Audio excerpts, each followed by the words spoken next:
SuperTalk Mississippi media production. Oh, yeah. Good morning, Mississippi. Everything gonna be all right this morning. Mornings with Richard Cross. Oh, yeah. Here on SuperTalk Mississippi. Woo!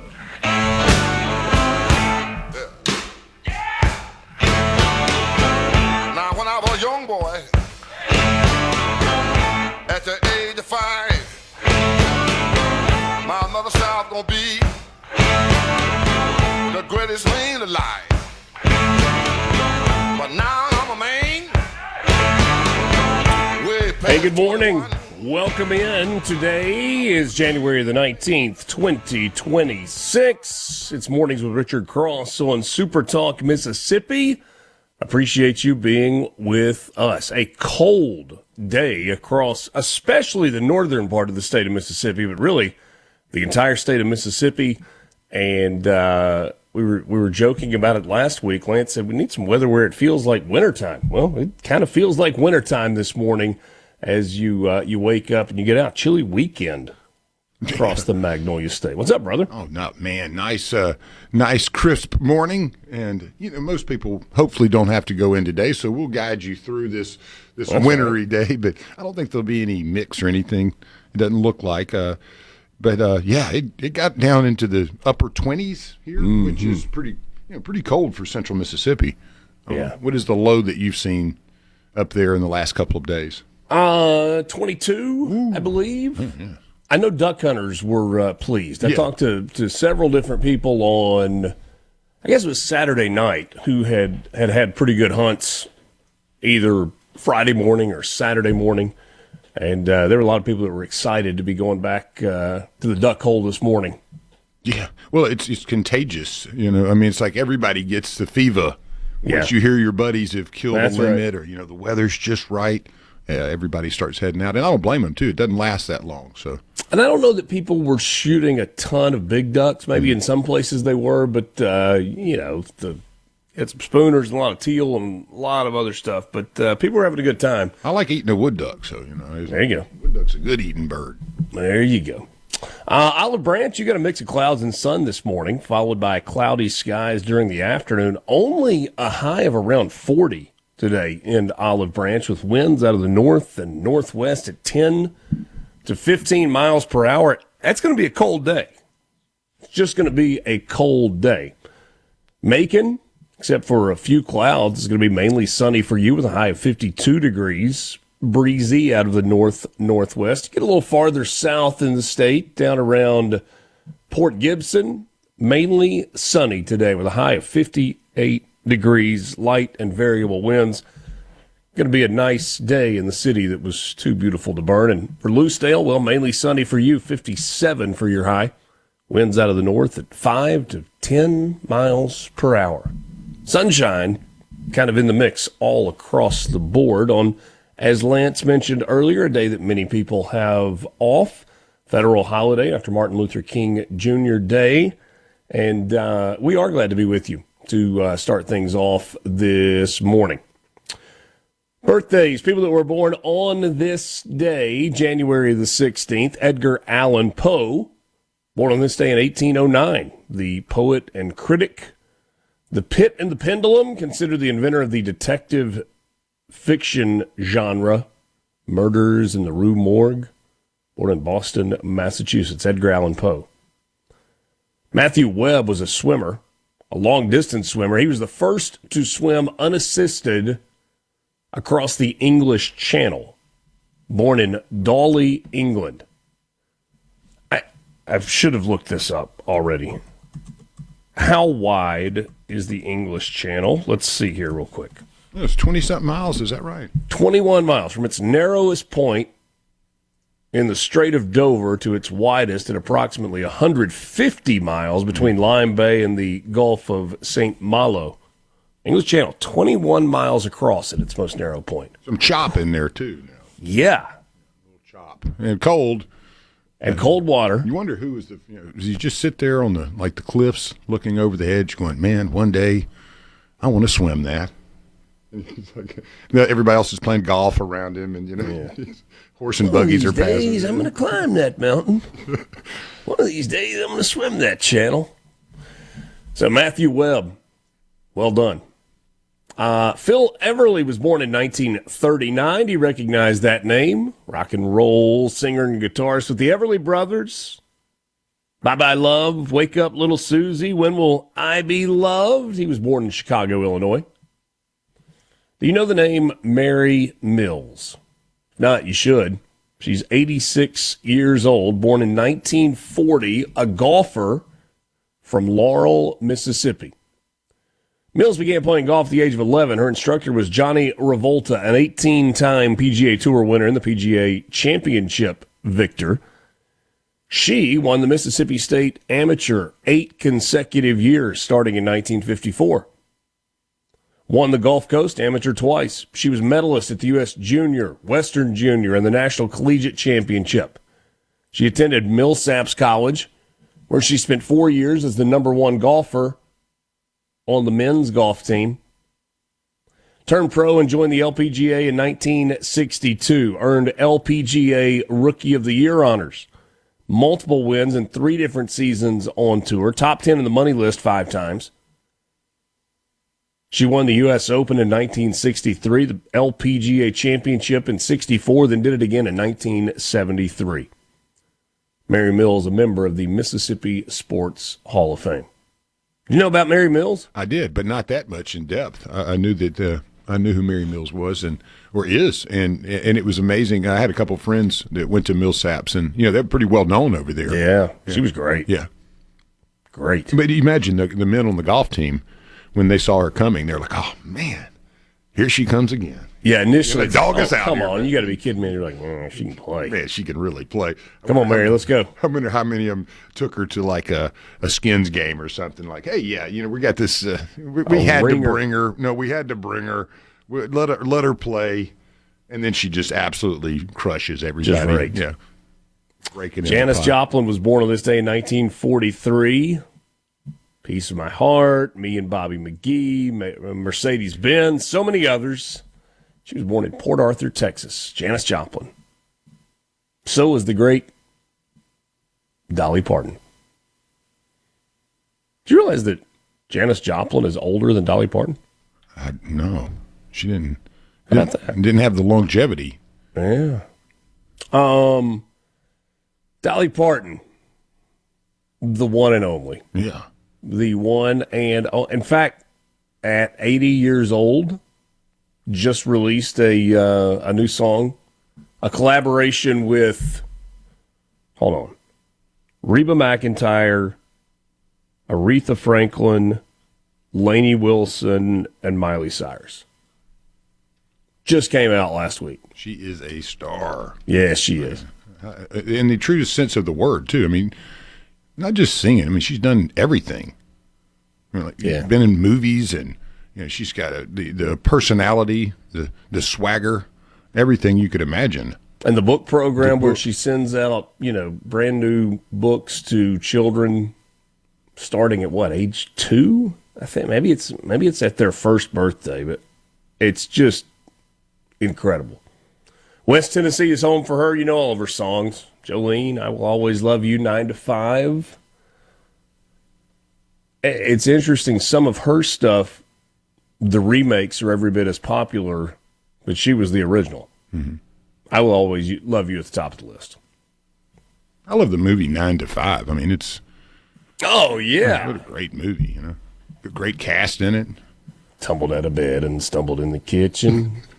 Pour myself a cup of ambition. Katie Seagal is 72 years old today. Born in 1954, the actress that played Peg on Married with Children. Born in Los Angeles. She had some outfits, if I remember. Oh, yes, she did. Tight pants and high heels. That was pre-spandex. And big hair. And big hair. 1982, Mayor Pete was born. Pete Buttigieg.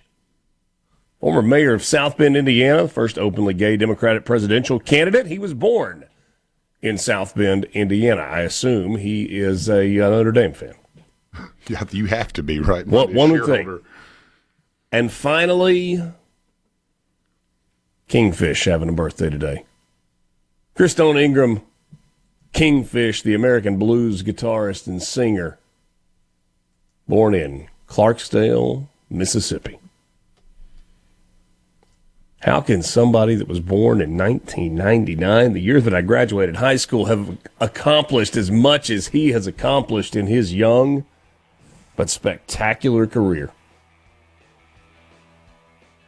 So happy birthday, everybody. We'll look at some of the things that happened on this day in history. Take a look at some news headlines. We'll get you your morning sports update and a whole lot more. Just getting started. Mornings with Richard Cross, Super Talk, Mississippi. Alongside Lance Tolbert, glad to be with you. We're back right after this. Little runaway, I was flying. Yeah, running down a dream. Never would come to me. Working on a mystery. Going wherever it leads. I'm running down a dream.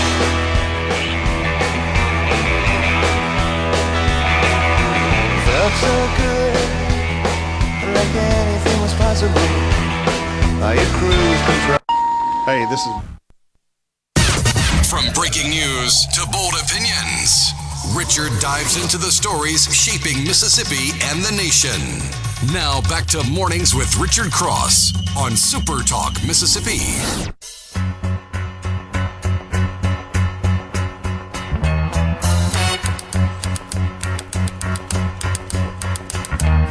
Tumble out of bed and I stumble to the kitchen. Pour myself a cup of ambition and yawn and stretch and try to come to life. Jump in the shower and the blood starts pumping. Out on the streets the traffic starts jumping. Folks like me on the job from 9 to 5. Working 9 to 5. Tell him, Dolly. Tell him. Living heavy, getting by. It's all taking and no giving. They just use your mind. Mornings with Richard Cross. Thank you for being with us on this Monday morning, the 19th of January, Martin Luther King Day. We are glad to be with you. On this day in 1883, the first electric lighting system employing overhead wires built by Thomas Edison began service in Roselle, New Jersey. Man, what did they think about that? Like, these ugly wires are just hanging everywhere. I bet that wasn't the first thought in Roselle, New Jersey. Might be our thought today. Can't they bury these wires? But yeah. 1915 in World War I, 4 people in Norfolk are killed in the first German Zeppelin air raid attack on the United Kingdom. It was the first time that the UK had been bombed. Now, you imagine the Zeppelin, it had its life, as transporting people and goods, and probably still would be a great thing to use, if you're not in a hurry. I can imagine invading somebody with Zeppelins, you'd have to imagine somebody with like a 30-06.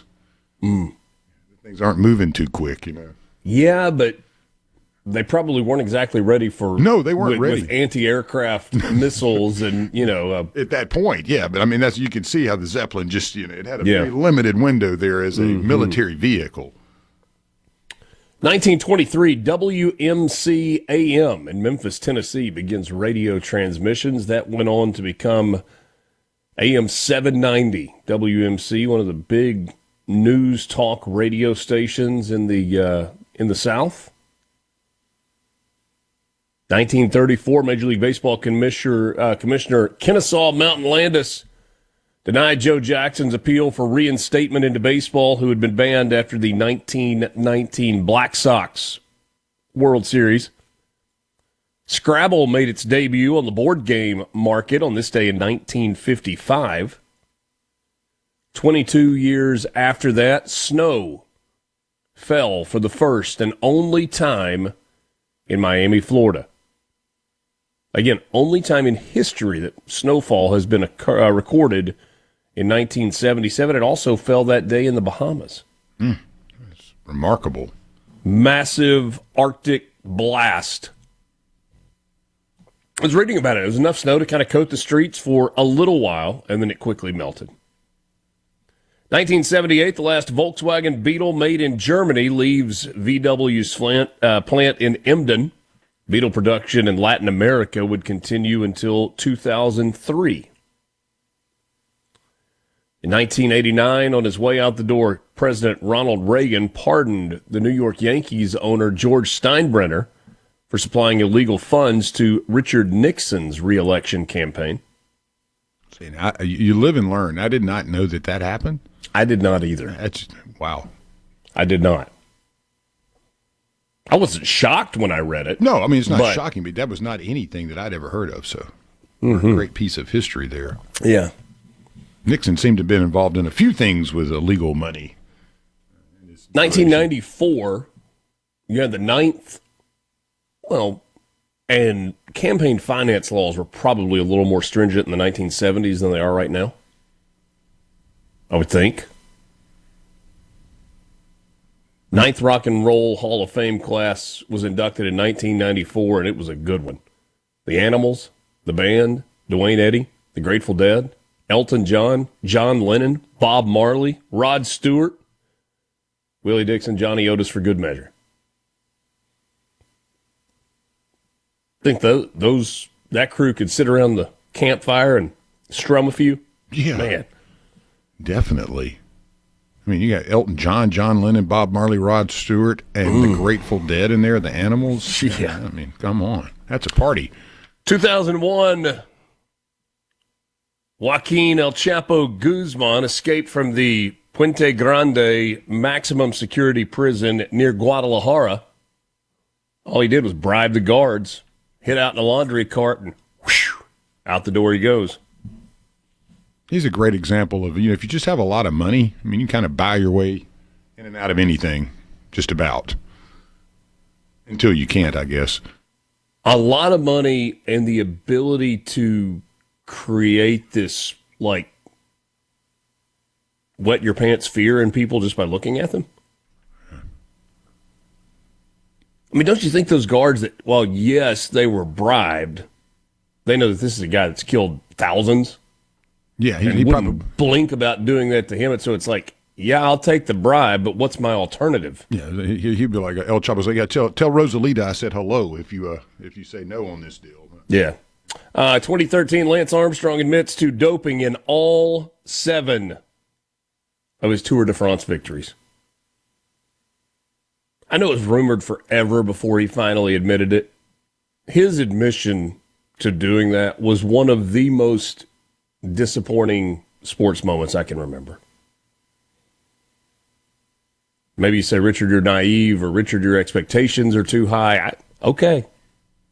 Have you ever seen the movie Tour de Pharmacy, the comedy on Hulu made? I don't think I have. No. It's actually pretty funny, but he plays a part in it, and he makes a lot of fun of himself, of what he did, and it's a entirety, so. Finally, 2024, Alec Baldwin indicted by a grand jury on involuntary manslaughter charges over the 2021 fatal shooting on a movie set. There you go. Some of the things that happened this day in history.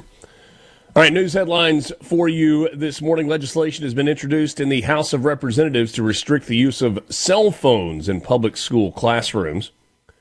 DeSoto County Republican Kimberly Remack requires, in House Bill 570, local school boards to establish age and developmentally appropriate policies and to mandate cell phone-free education from bell to bell. Meeting devices would be restricted from the time first class begins until the final bell rings for the day. Once these policies are developed at the elementary, middle, and high school levels, the individual education centers would be tasked with adhering to them. With the new rule, however, comes the stipulation that schools would not be able to suspend or expel a pupil for violating the policy. Schools would also have to make an exception for pupils needing a phone for medical purposes, instituting a framework for off-campus and after-school events on campus, House Bill 570 has been referred to the Education, Accountability, and Transparency Committees, where it awaits consideration. If it were to pass in both chambers and go to the governor's desk to be signed into law, this bill would go into effect on July 1st. Great idea, I think. We couldn't even take a calculator into a room back then. So the phone in there, I can't see how teachers do their job. I really don't. I do agree on the surface. I do.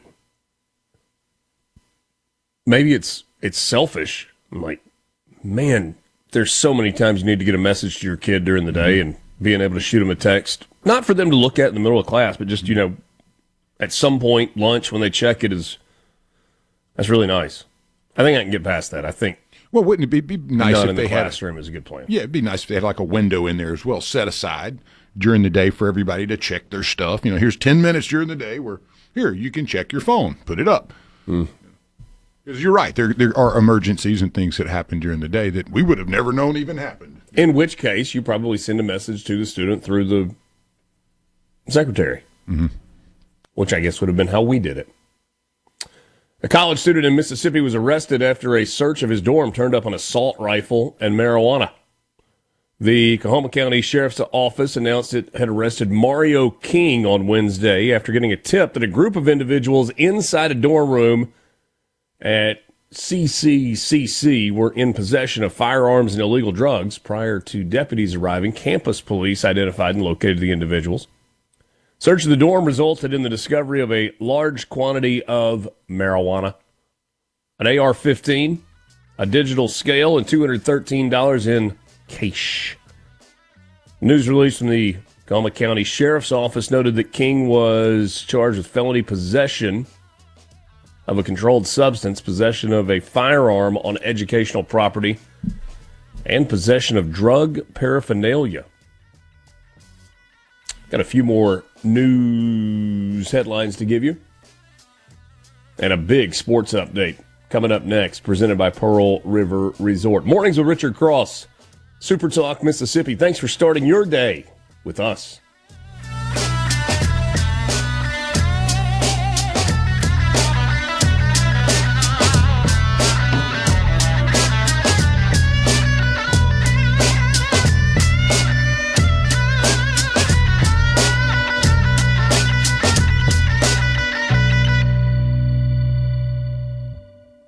For a flipping good time. FM.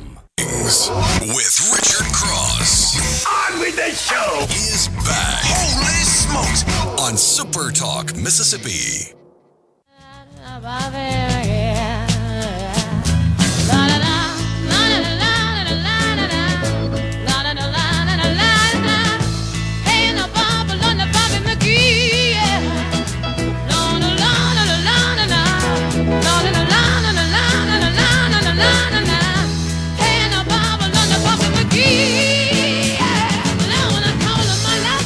Pleasure to be with you this morning. It is Mornings with Richard Cross on Super Talk, Mississippi. Thanks for joining us. Mornings is presented by Community Bank, rooted in our community, communitybank.net. The C Spire text line is open, 601-879-4395, 601-879-4395. Give your business the edge with gigabit fiber internet from C-Spar. Or whatever. What did I just say? C-Spar? C-Spark? Spar? It sounded like, you're going to hunt down there by the fire tower. Down there by the fire tower. It sounded like I said C-Spar. Yeah, something like that. C-Spire.com. C-Spire, customer inspired. And my dad he always loved using the tar. Go get you some tars, boy. Yeah.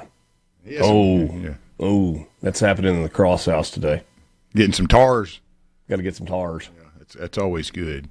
And wrench it out. You know what wrench it out means, right? Yeah, oh yeah. Squeeze it, right? Yeah, there you go. Yeah, new tars for the girl. Oh, nice. She'll be. You going high dollar?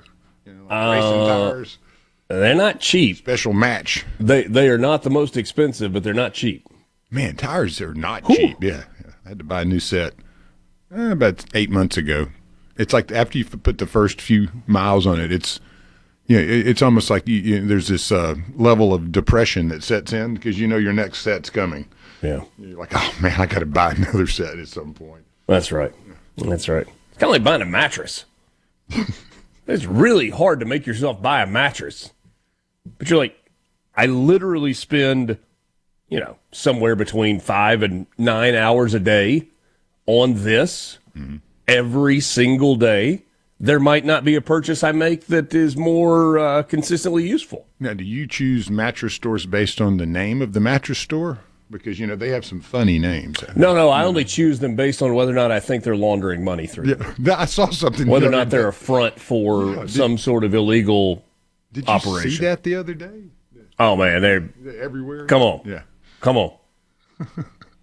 I've kind of done it all on mattresses in terms of Oh, okay. Like, do you have the Tempur-Pedic with the foot, no, all we the don't. adjustments and all that stuff? Do not. I can't even remember what brand mattress we've got right now. At one point, we had a Jameson. It was a good mattress, and then it wore out, and we got rid of it, and we've got something else now. So,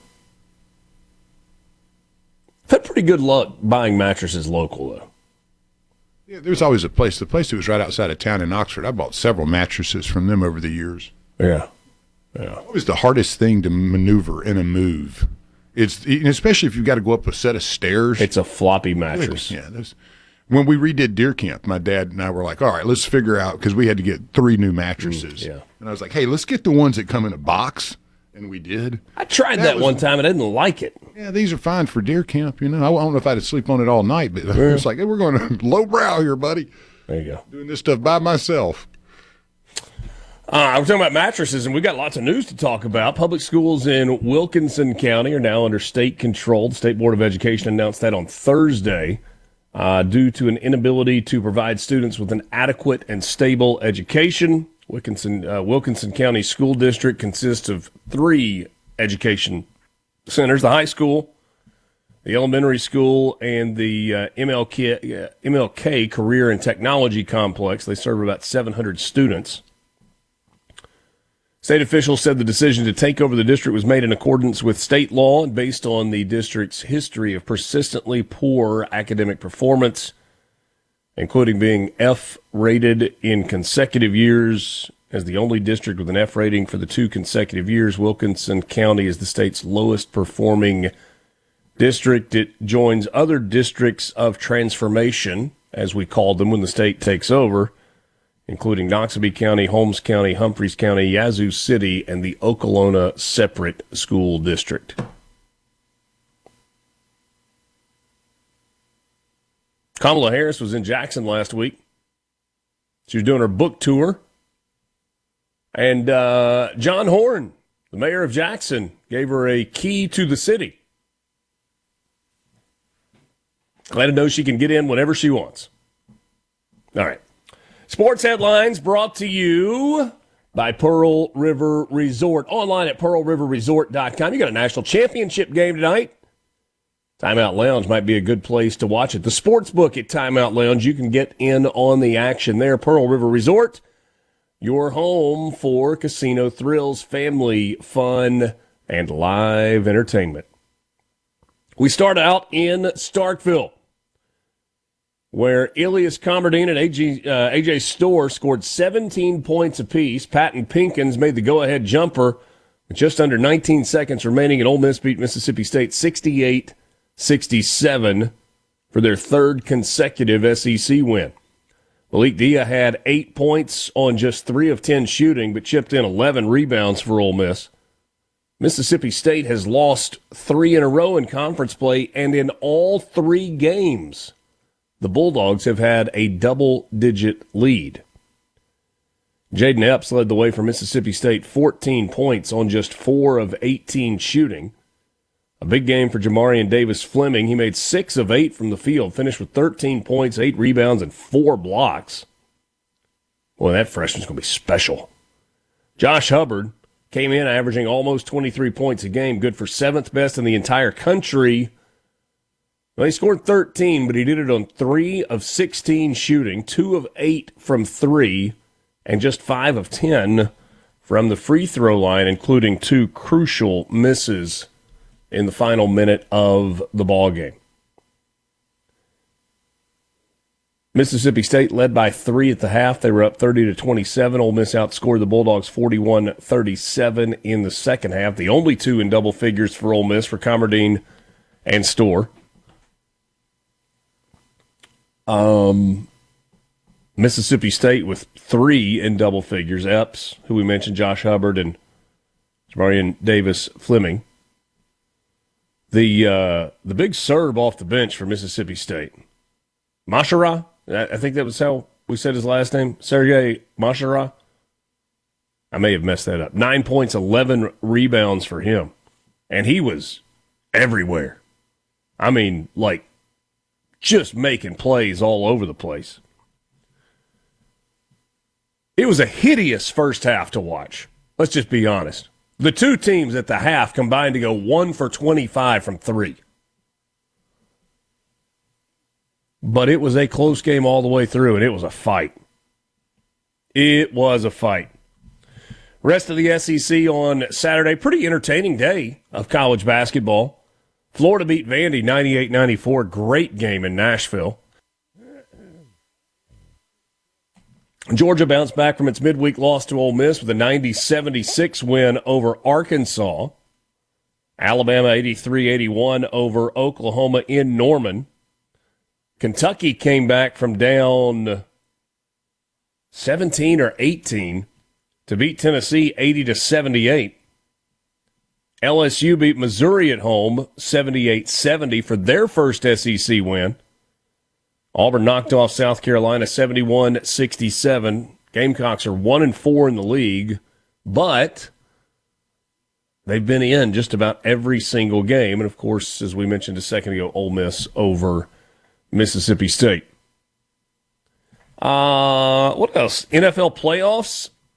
Did you watch yesterday? Finished the divisional round off with an overtime game last night in the snow. Got started with Bills and Broncos on Saturday. Broncos winning it in overtime 33-30. Was it a catch? Was it not a catch? We debated again. Blowout in Seattle, and it started with the opening kickoff. 95-yard kickoff return for the Seahawks, and the 13th man, or the 12th man, I guess, was off and rolling. It was deafening there. 41-6 the final. Seahawks over the 49ers. Patriots beat the Texans yesterday 28-16 in the snow, and the Bears almost did it again. 7 come-from-behind victories this season in the fourth quarter. They came back and tied it at 17 late in the fourth quarter. Sent it to overtime.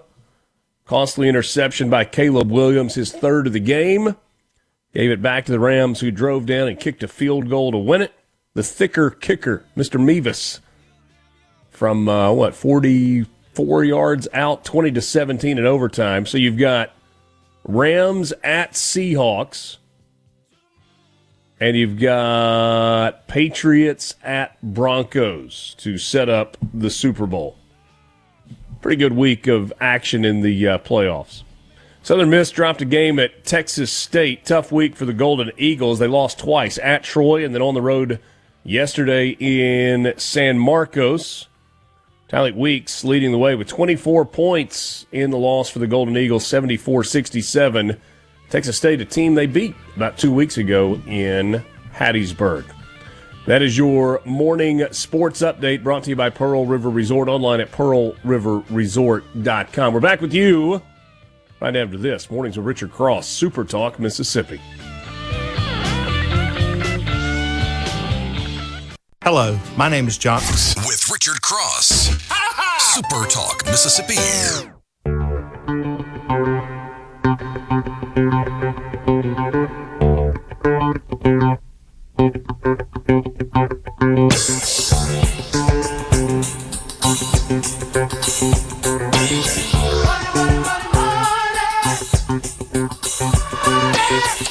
Back with you, mornings with Richard Cross, Super Talk, Mississippi. Appreciate you joining the conversation. C Spire text line open at 601-879-4395. 601-879-4395. Time for your Mississippi Lottery update online at mslottery.com. No jackpot winner in Powerball, but one ticket purchased at Ramey's in Columbia matched 4 out of the 5 white balls to win $50,000. If the ticket had included the $1 Power Play add-on, that prize would have multiplied by 4 to $200,000. The cash value of the estimated jackpot is now up to $88 million. The overall jackpot, $193 million. Saturday night's numbers were 5, 8, 27, 49, and 57 with the Powerball of 14 and that 4 for the Power Play multiplier. Mega Millions up to $250 million. Tuesday night's drawing will be for $250 million with an estimated cash value of $113,500,000. Mississippi Match 5 had a jackpot winner. A ticket purchased at Circle K and Moss Point matched all 5 numbers to win the $92,308.62 jackpot. It resets to $50,000 for tonight. So be sure to check that out. Last week, the Lottery Claims Office paid out $2.6 million in prizes, while retailers paid out another $5.4 million. Congratulations to all the winners. Remember that you can play by visiting your local lottery retailer. Man, we just go day after day, and I'm seeing these big cash 4 winners from those 1111 and the 4444 numbers last week, Lance. Oh, yeah, those are tough to get, too. I mean, yeah, they are. Yeah, they are. A lot of cash 4 winners the last few days. So that is your Mississippi Lottery update brought to you by the Mississippi Lottery, mslottery.com. A couple of other sports things as we wrap up the 7 o'clock hour. And by the way, Chris Brown will join us at 7:30 this morning, Public Service Commissioner for the Northern District in Mississippi. And, of course, J.T. Mitchell will be along at the end of the show. We always look forward to our visits with J.T. National championship game tonight. Indiana and Miami from Hard Rock Stadium in Miami Gardens, Florida. Indiana, a 7.5-point favorite. Got Miami quarterback Carson Beck that has thrown for nearly 3,600 yards this year. 29 touchdowns, 11 interceptions, facing off against Fernando Mendoza for Indiana, the Heisman Trophy winning quarterback with 41 touchdowns and 6 picks. He has thrown for 3,349 yards. Both teams have a 1,000-yard rusher on the season. They both got dudes on the defensive side of the ball. It was funny as the as the Indiana game against Oregon was unfolding. You know, there were a lot of Ole Miss fans that were watching that with the defeat to Miami fresh on their minds, who were going, whew, maybe just as well. Not sure we wanted to deal with that. And as you got a little farther removed from it, you're like, hold on a second.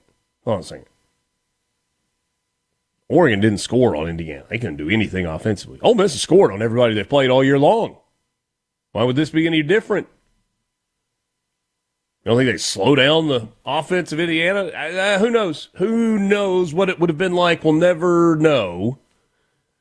But it will be Miami and Indiana tonight. Interesting matchup. All I know is that Miami defense and that Miami offensive line didn't look to me like they were going to be pushed around by anybody. Oh, there's some tanks in there. Who? With a Friday deadline looming, the Big Ten and the SEC remain deadlocked about the future format of the college football playoff following a business meeting yesterday in Miami. Still more work to do, said Tony Petitti, the commissioner of the Big Ten. Big Ten and the SEC basically get to make the decision themselves Overwhelming majority of the people in the room want a 16-team playoff. Big Ten says they will go along with that if the SEC promises to move it to a 24-team playoff after 3 years. SEC not on board with that, at least not yet. Mark Keenum is the chair of the College Football Playoffs Board of Managers. He said today was not a deadline day, but that is coming soon. Did not want to speak to his preferences, said he would let his commissioner, Greg Sankey, do that. Trinidad Chambliss' case moving forward in the Mississippi court system, filed on Friday in the Chancery Court of Lafayette County. The Honorable Chancellor Robert Whitwell presiding. We'll see where that goes. 7 o'clock hour on the way, but first a break for the news from Fox and from SuperTalk Mississippi. Mornings with Richard Cross, presented by Community Bank. Back with you right after this.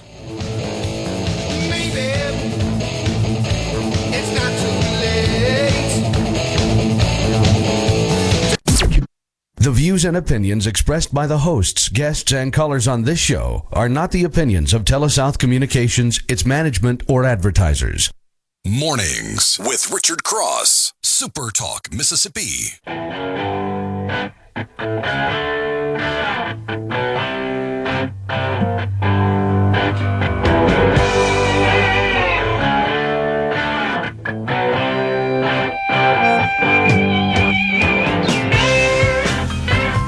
Pleasure to be with you. It is Monday morning, January the 19th, 2026. Thanks for joining us on Mornings with Richard Cross, presented by Community Bank. At Community Bank, we're more than just a place to manage your money. We're your neighbors, your partners, and your trusted financial advisors. For decades, we've been rooted in our community, helping families, small businesses, and individuals achieve their dreams. Whether it's opening your first savings account, planning for a brighter future, or growing your business, we're here every step of the way. We're dedicated to our customers, committed to your success, and always here when you need us. Community Bank, rooted in our community, member FDIC. C-Spire text line is open, 601-879-4395, 601-879-4395. Whether you're looking for the best in wireless, 5G nationwide coverage, the best in internet for your home, C-Spire's fiber to the home, or the best in business IT solutions, a business team that is ready to help you with all of your business information technology needs. C-Spire's got you covered. C-Spire.com, C-Spire, customer inspired.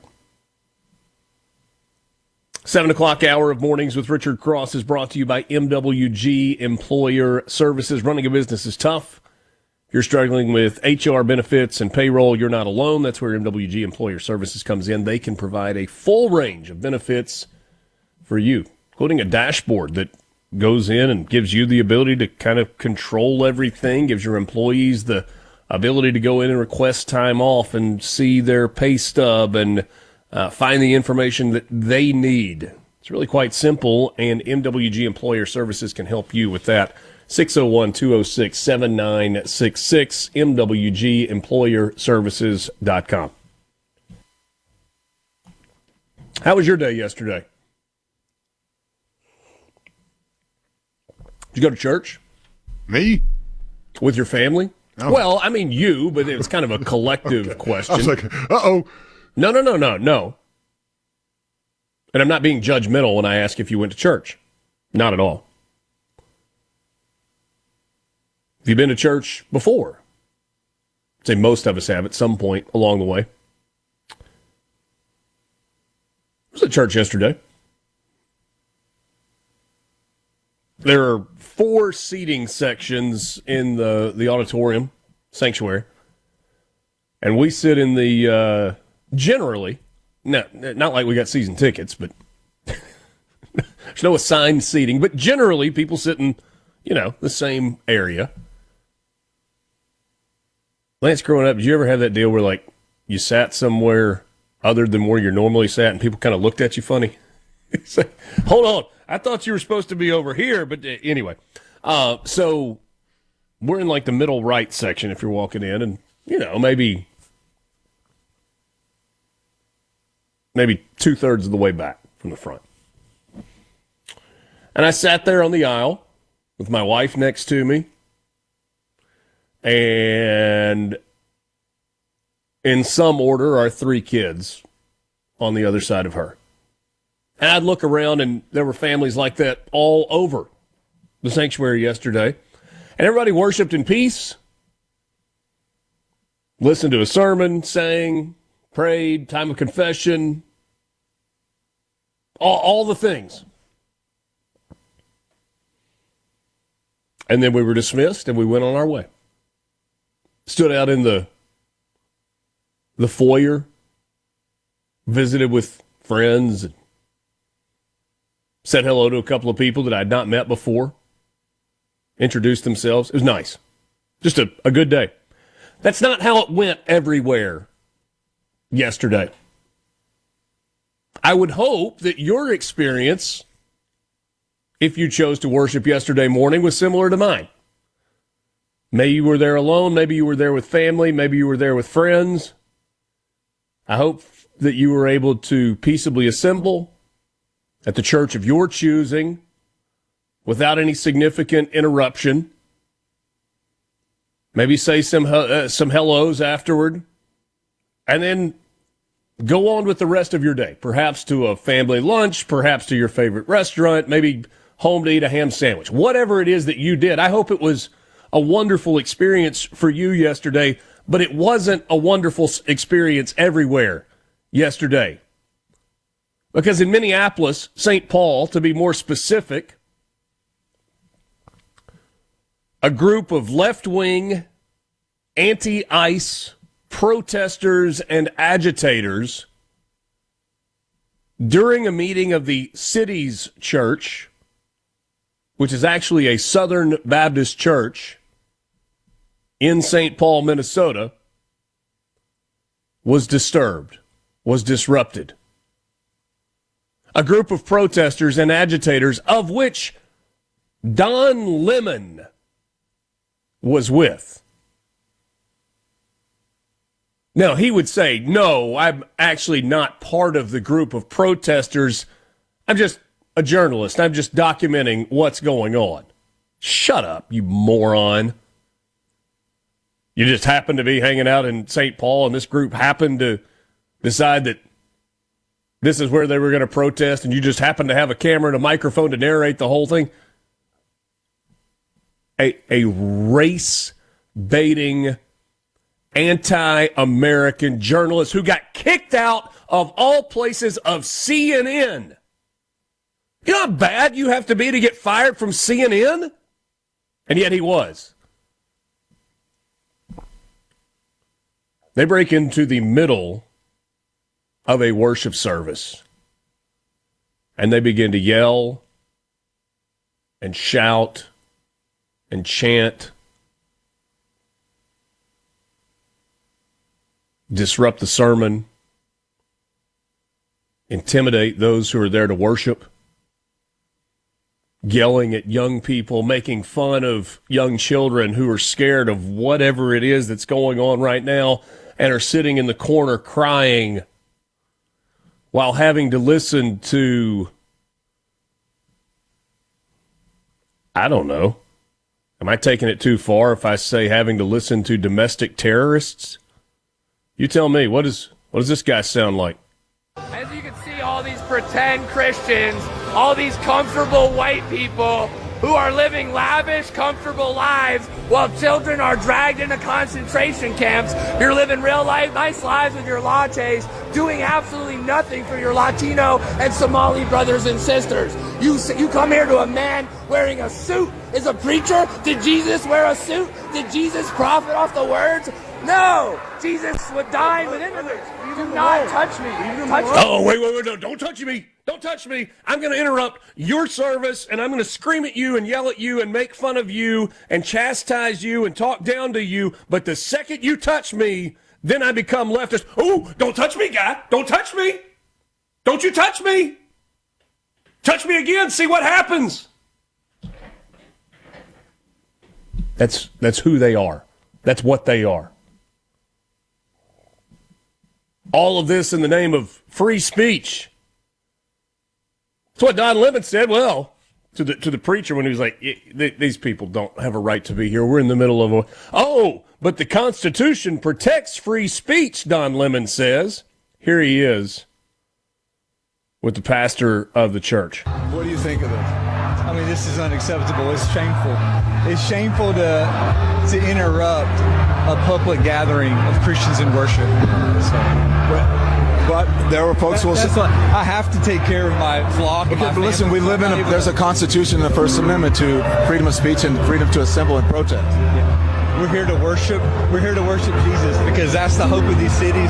That's the hope of the world is Jesus Christ. I want to be very respectful. Please don't push me, though. We're here. We're here. Oh. Don Lemon, who is holding a microphone and leaning into the personal space, and this pastor is respectfully, actually, answering his questions. But when he tries to push back just a little bit, Don Lemon says, "Oh, don't you push me." It's what they want. That's why we're here. Okay, that's why we're here. That's what we're about. Don't you think Jesus would be understanding we're about and love these folks? We're about spreading the love of Jesus. But did you try to talk to them as a Christian? No one is willing to talk. Okay, I have to take care of my church and my family, so I asked that you actually would also leave this building. You don't want us to chronicle what happened? Unless you're here to worship. I'm always worship. I'm a Christian. We're here to worship. Don Lemon says, "I'm always worshiping. I'm a Christian."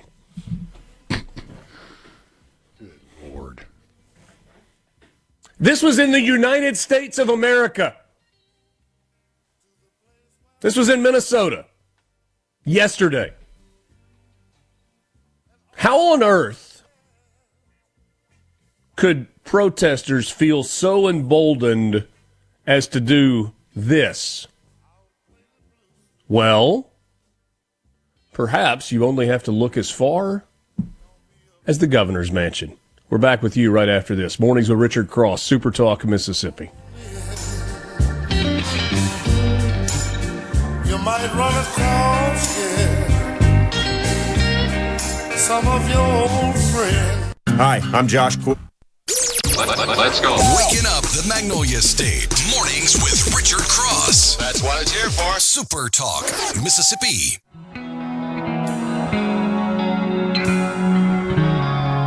It's been a long year since you've been gone. It's been a long year, we've grown old. I'm glad that Jackson gave a key to the city to this guy's partner to try and be in the White House. Mayor John Horn's done a lot of good, I think, in the short time that he has been mayor of Jackson. I'm not sure that a key to the city to Kamala Harris is his most shining moment, but hey, I'm sure he pandered to someone in doing that. Because this is who she is. This is who they are. Here's Tim Walz, her VP running mate. This is what we could have had in the White House. Tim Walz, governor of the state of Minnesota. So I would fully expect, and we are preparing for, an influx of more agents, more of the very visible public theatrics of the raids, of the harassments, and you got faith leaders here.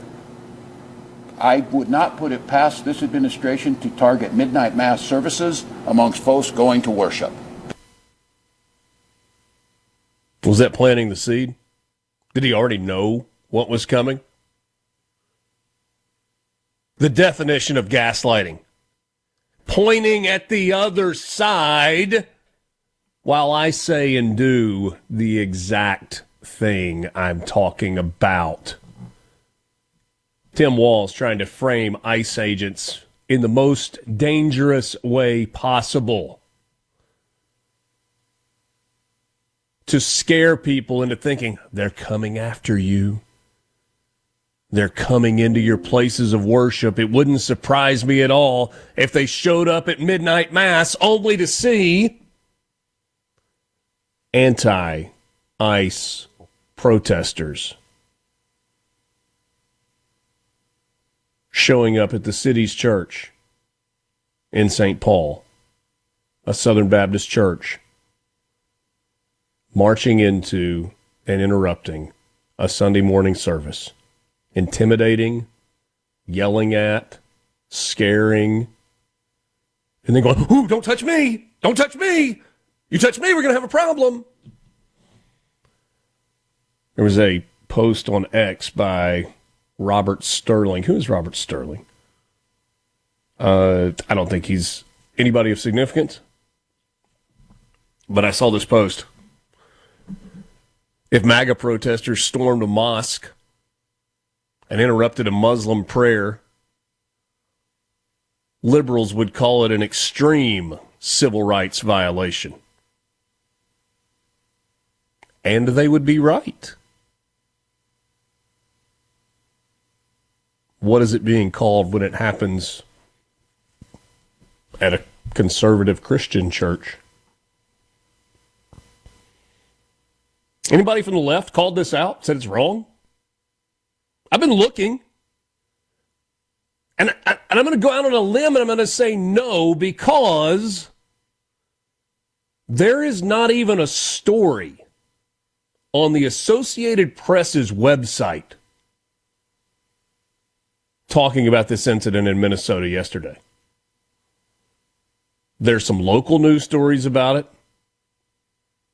Fox News had it. Yahoo had it. I mean, it was aggregated, but they had it. CNN even had a little blurb about it. The Associated Press, like the news organization for the United States and the world, nothing. Still, today, 24 hours later, nothing. So no, the left isn't calling this out. Why would they? Don Lemon, what a clown.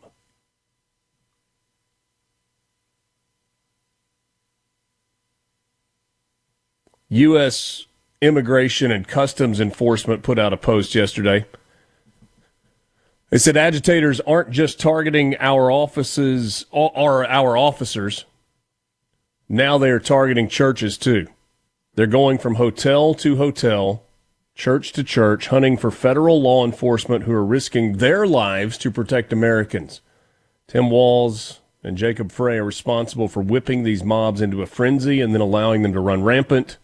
We won't be deterred. ICE isn't going anywhere. And then there's the Department of Justice who says, we're on it. We are on it. We're going to get right to it. Why does that not inspire confidence?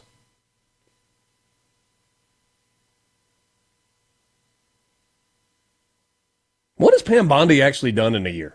And I'm not on the we're jumping all over the administration, but like it's been a year. Are there some accomplishments for the DOJ in the first year of the Trump administration? I understand the wheels of justice move slow. I think Kash Patel and his crew at the FBI, despite some pretty significant odds stacked against them, have done some very, very good things. I feel like I've seen a lot of press releases and a lot of tweets for, by, and about Pam Bondi, and I haven't seen a lot of results. I haven't seen many people go to jail. But the assistant U.S. attorney said they're on it. So I guess I should feel good about that. How long does this last? That's a serious question. Serious question. How long is the left, are these agitators, are these activists allowed to get away with this? To burn cities, to loot stores, to interrupt church services and stick microphones in pastors' faces without there being any sort of pushback or retribution, to intimidate children who are at church with their parents, to yell at people who are trying to get out of the building, to get in their car, to get away from it, to launch Molotov cocktails at police officers, to beat people on the streets who don't see things the way. How much longer is it going to last? Lance and I were talking during the break. Everything has a tipping point. Everybody has a breaking point. Is there a collective breaking point? Or is that just an individual thing? Are there enough mild-mannered, level-headed people out there to keep this from turning into something that is very, very not good?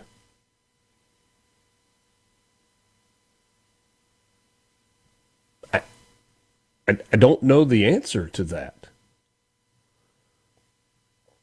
I think there are a lot of churches, especially in the South, where yesterday's events would have had a much, much different outcome. And I don't...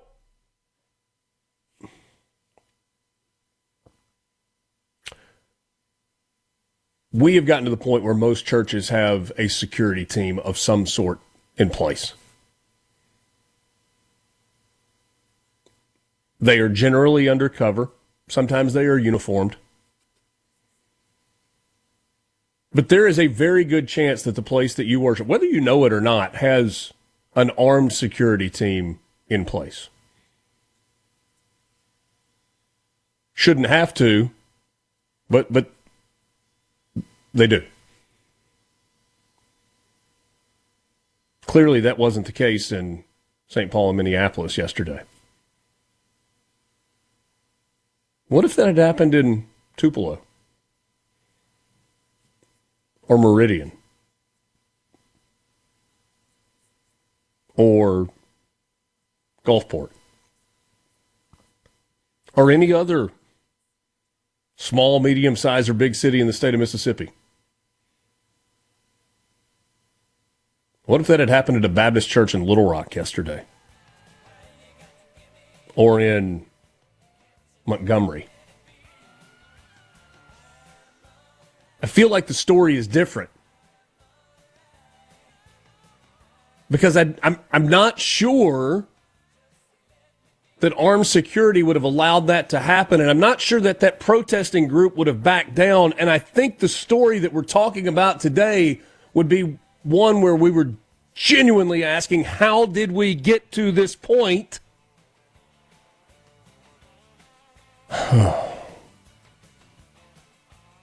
Mornings with Richard Cross, SuperTalk, Mississippi. Chris Brown, Northern District Public Service Commissioner, will join me coming up next. Our show is presented by Community Bank, rooted in our community, communitybank.net. We're back after this.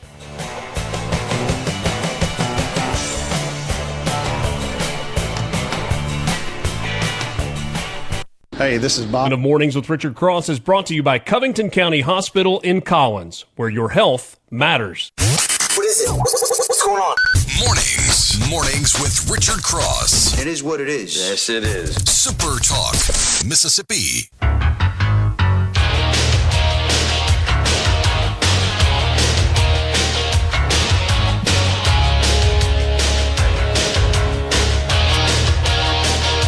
Mornings with Richard Cross with you on Super Talk, Mississippi. Thanks for joining us on this Monday morning. You can be part of the conversation on the C Spire text line, 601-879-4395. Chris Brown is a former member of the Mississippi House of Representatives. He currently is the Northern District Mississippi Public Service Commissioner. And he joins us this morning to talk about. I've not been able to get him yet. Yeah, I'm sorry. Yeah. Has not worked. No, I've been trying. Yeah. My apologies. My apologies. I hope we were ready to roll on that. He had a recent op-ed on the SuperTalk Mississippi website, supertalk.fm. You can read it. And he lays out something that is going to continue as a conversation in the weeks and months and years to come. So we are in this new era. We're in it. We're not like headed toward it. We are in it. The new era of artificial intelligence, rampant growth and production of data centers if you prefer, advanced manufacturing, military installations, everybody looking for economic growth projects, economic development projects. Those are happening not just all over Mississippi, but all over the South. And one of the absolute truths in the development of these major projects is that they have got to have lots and lots of power. They demand lots of power to operate in the way in which they need to operate. And the question becomes, where does the power come from? Or from where does the power come? And who's going to pay for it? Because when demand goes up, sometimes prices do as well. I think we got Chris Brown now, Public Service Commissioner with the Northern District. Good morning, sir. Good morning. How you doing? Thanks for having me. Yeah, I'm doing well. I appreciate it. An interesting piece that you wrote that we've got online at supertalk.fm. I'll be right back. With regard to the power needs for all of kind of the changing economy that we've got in Mississippi. Oh, it's an amazing time to be in energy. And the one that gets it right is the one that's going to win long term. And so that's what we're trying to focus on is what's the long-term plan for not only Mississippi, but our country. And so what we've come up with is that's going to be advanced nuclear reactors. Well, and Chris, I'm curious what that looks like. I mean, we know what the one at Grand Gulf looks like. We know there are some other projects where you've got the massive cooling tower that people see and people are kind of scared of, if we're being completely honest. But we've heard people talk about these micro reactors, the smaller ones. I've also heard people say we're 20 or 30 years from those being readily available and online at scale. What are you hearing and learning about those? You know, we're seeing somewhat of I hate to say it, but somewhat of a Manhattan Project to where, you know, not only the United States, but the world is in a race to see who can generate power consistently and reliably at the lowest cost. And so everybody around the world that we have taken note of, that everybody's embracing nuclear. The United States, we had the last large-scale nuclear power plant that you're referring to with the huge cooling towers and things like that. And a lot of people see smoke, so-called smoke, coming up from power generation. All that is steam, even from the big nuclear plant. Yeah. So basically use the energy to create heat, to boil the water, to send steam to the turbines to create energy. So it's all about how we create the heat. And, of course, nuclear is really good and efficient at that. The microreactors, to answer your question there, the microreactors, I was at a conference this past year, and there's one company that has a grant from the Department of Energy that they say they'll have their first microreactor up and going by this year on July 4th.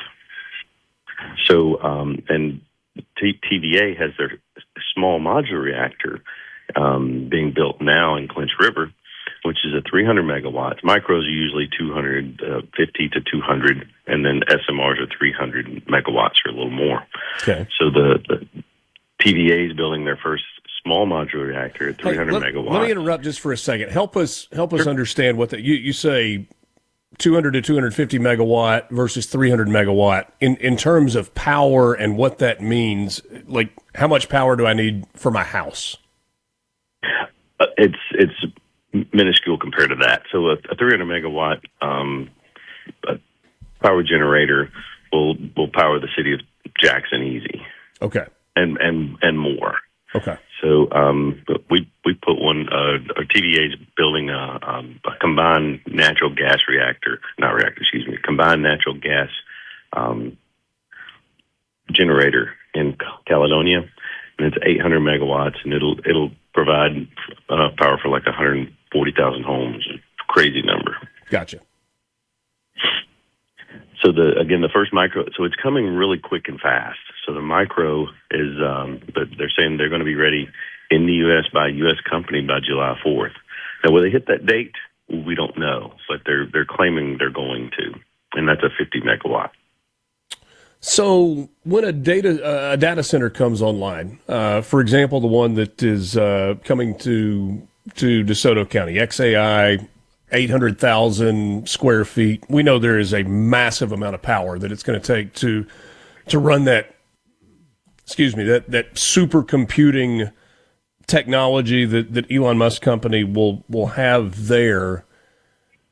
How is this going to work from a power standpoint? I mean, is there an eye toward they have their own production facility that one of these nuclear options becomes viable for them in the future? Is it they're just going to pay for the power and they're going to pay for it up front to ensure that rates don't go up for other customers? What does that look like in your mind?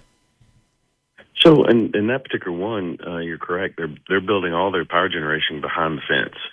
So they're going to create all their own energy. So they're not going to be connected to the grid or using the same power that we use. So XAI is going to generate their own.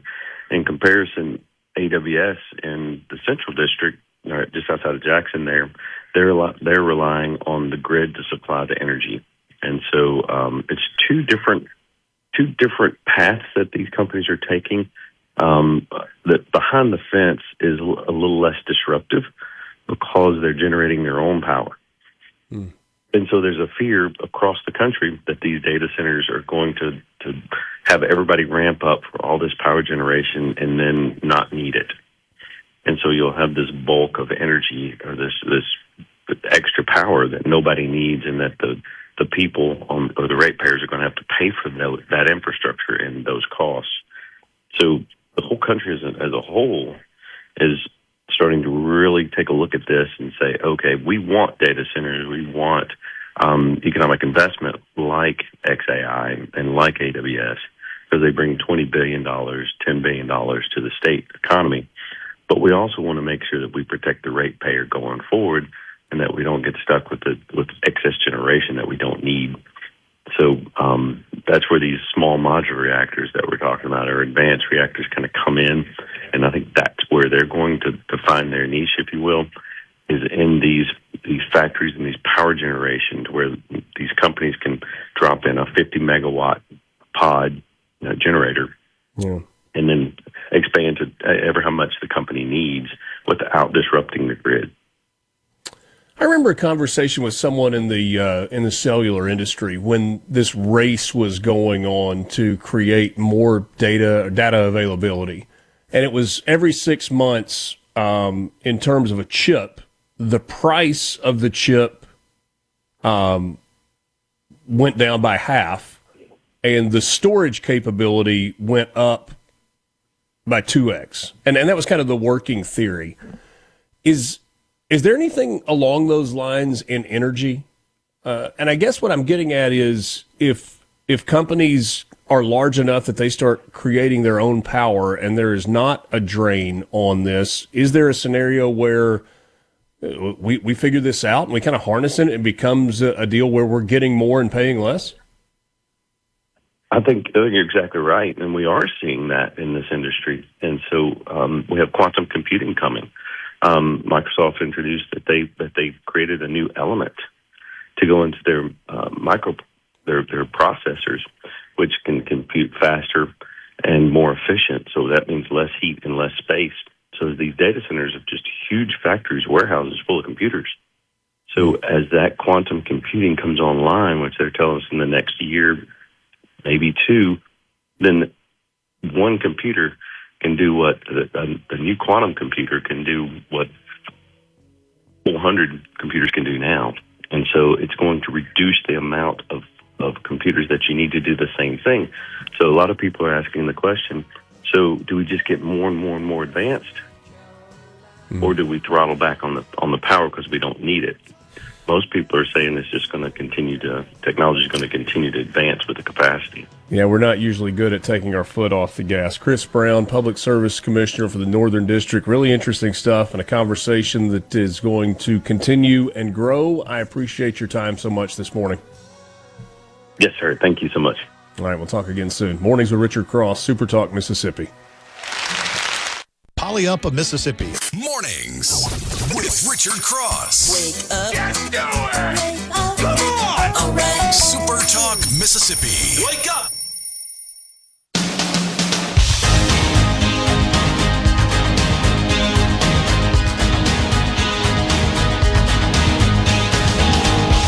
I must have dreamed 1,000 dreams, been haunted by a million screams, but I can hear them marching. There's so many things that are newsworthy to talk about right now, and yet I've gotten hung up on this. Lance, this is something.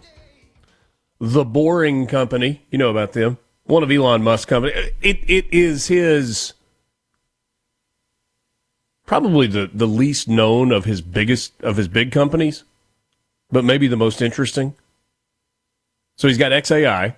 He bought Twitter and renamed it X and combined it with the AI stuff, and that's driving Grok. Obviously, he's got Tesla. He's obviously got SpaceX. But the Boring Company is his underground tunneling company. And they had a post on X last night, announcing the Tunnel Vision Challenge. Pitch us your best 1-mile tunnel idea. Loop, freight, pedestrian, utility, etc. We'll pick a winner and build it for free. Criteria, usefulness. They say good bang for the boar. Stakeholder engagement, people excited about it. Technical, economic, and regulatory feasibility.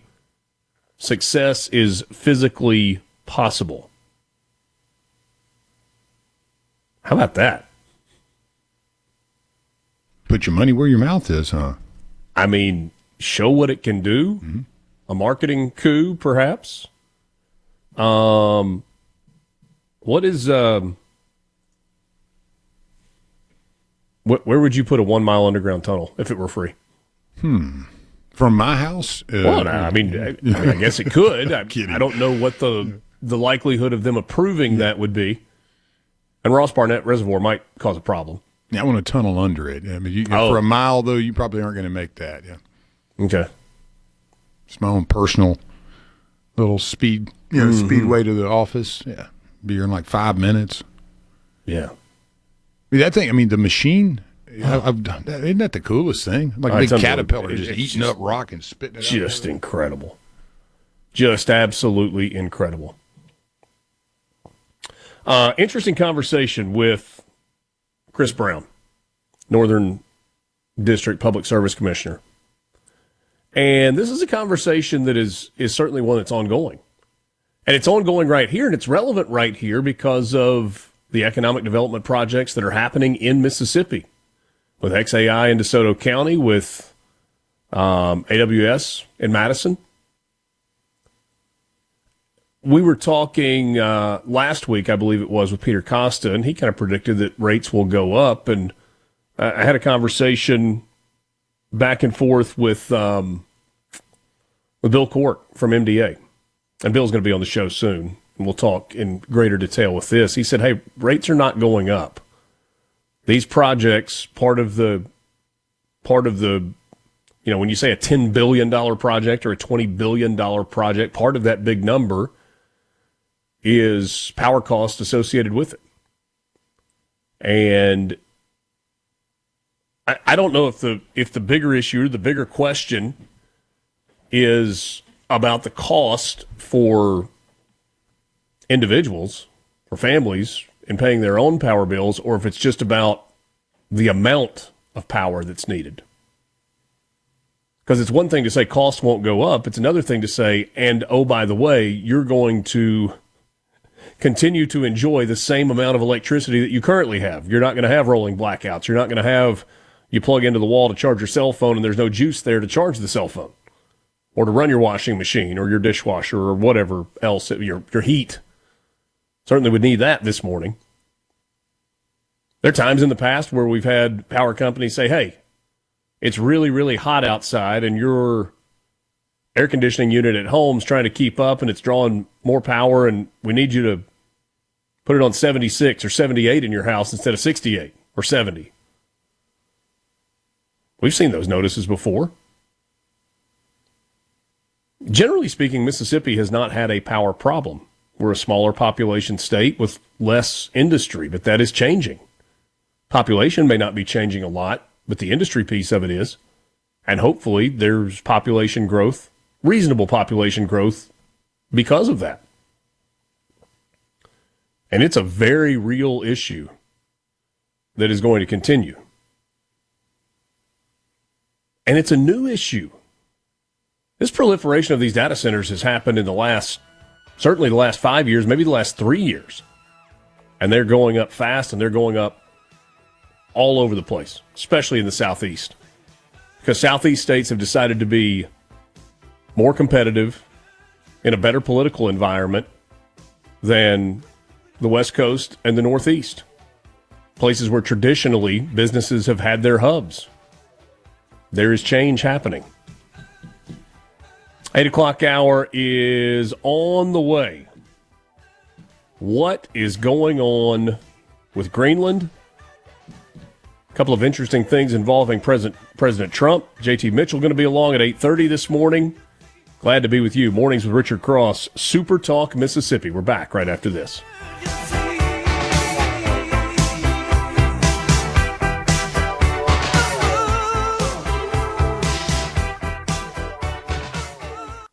You're in the car, at home, or at work. It's always free to listen to Super Talk Mississippi and Mornings with Richard Cross.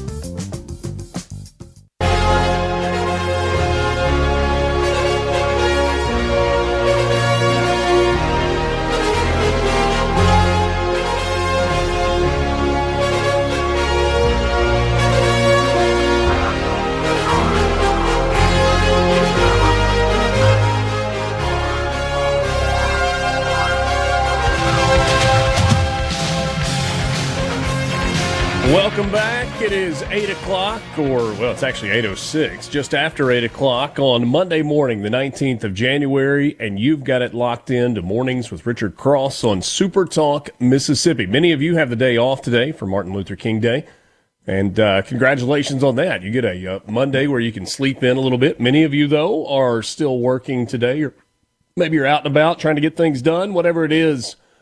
However you're listening, wherever you're listening, we appreciate you joining the conversation.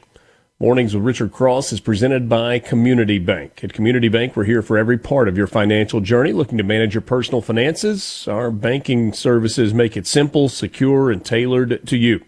Ready to grow your business? We offer expert guidance and custom solutions to help your business thrive.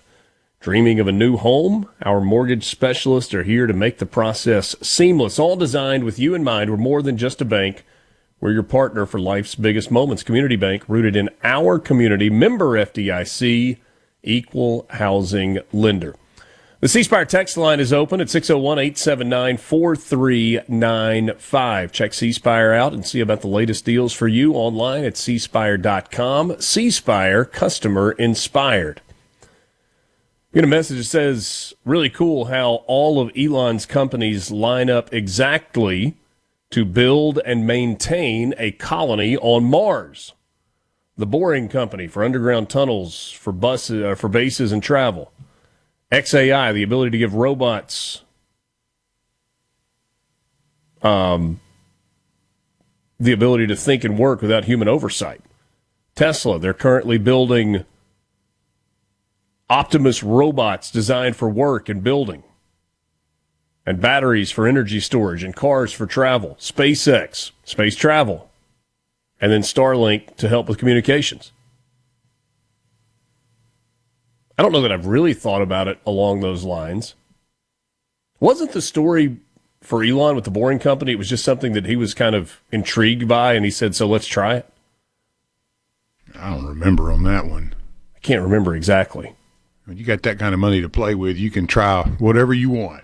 Yeah. Net worth in the neighborhood of $700 billion now. That's on paper, but still. Somebody said Elon stole all my business ideas. Mo said it's 27 degrees and I'm heading out to feed the eating calves and replacement heifers. All right, Mose, stay warm. Thomas says, why would Amazon or XAI pay for grid growth when the powers that be will gladly make chumps like you and me shoulder the cost? Yeah, I just don't think that's the plan, Thomas. Maybe you're right. Maybe it plays out that way. Isabella is on the road. Is that Woodstock, New York, where it's currently minus 4 degrees and feels like minus 23? Whew. Yeah, I mean, what's the difference in -4 and -23? I don't know if I've experienced that to have any input. So if y'all know, like what does 20 degrees when it's negative mean? Well, I mean, so that's 19 degrees of separation. I'm just saying that's cold, period. I mean, once you get that cold, it's just cold, right? Yeah. But then you get to the certain... But, I mean, what's the difference in 32 and 13? There's a big difference, isn't there? Yeah. But I guess that's what I'm saying is like once you get to the negatives, where does it get to where it doesn't really matter how much colder? Like it's just cold, it's period? Just cold, yeah, because I know that at certain levels, the air coming into your lungs will freeze, right? So I don't know what that is. They have that problem in the Arctic and in Antarctica when they do those explorations and stuff. So yeah, just curious on that. Bubba in Starkville says, we already have micro-nuclear reactors. Similar reactors are used at U.S. Navy ships and submarines. Yeah, there's nuclear power used to power submarines. It's a good question. But I think they're trying to make it scalable also, where, it's not just for single use like powering a submarine, but it's consistent, reliable, safe power that can be used to scale for cities, towns, major manufacturing facilities. You had back in the 70s, there was such a move to ban nuclear because of, it was new, but at the same time you were having certain scares and issues, 3 Mile and all over. But we've gone a long way in nuclear. Again, I'm no expert in it, but the micros seem to be an extremely resourceful way to go about it. And as you stated, they are already being used in many different things already, such as submarines and ships. And seems that they're extremely safe, much different. Seems like it. Yeah, it seems like it again, but I'm no expert on it. But in order to generate the amount of power you're going to need and make sure there's no rolling blackouts and prices go up and all that stuff, you got to have excess power. Yeah, you'd be running it at a zero-sum game.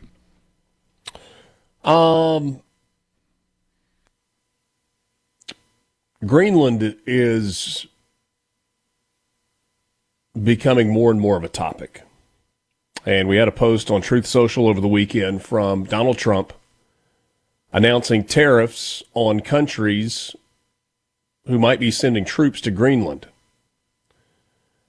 His post in part said, we have subsidized Denmark and all of the countries of the European Union and others for many years by not charging them tariffs or any other forms of remuneration. Now, after centuries, it is time for Denmark to give back. World peace is at stake. China and Russia want Greenland, and there is not a thing that Denmark can do about it. They currently have 2 dog sleds as protection, one added recently. Only the United States of America, under President Donald J. Trump, can play in this game, and very successfully at that. Nobody will touch this sacred piece of land, especially since the national security of the United States and the world at large is at stake. On top of everything else, Denmark, Norway, Sweden, France, Germany, the United Kingdom, the Netherlands, and Finland have journeyed to Greenland for purposes unknown. This is a very dangerous situation for the safety, security, and survival of our planet. These countries, who are playing this very dangerous game have put a level of risk in play that is not tenable or sustainable. In order to protect global peace and security, strong measures must be taken so that this potentially perilous situation ends quickly and without question. So he wants to buy Greenland, or he wants to take Greenland, or something else.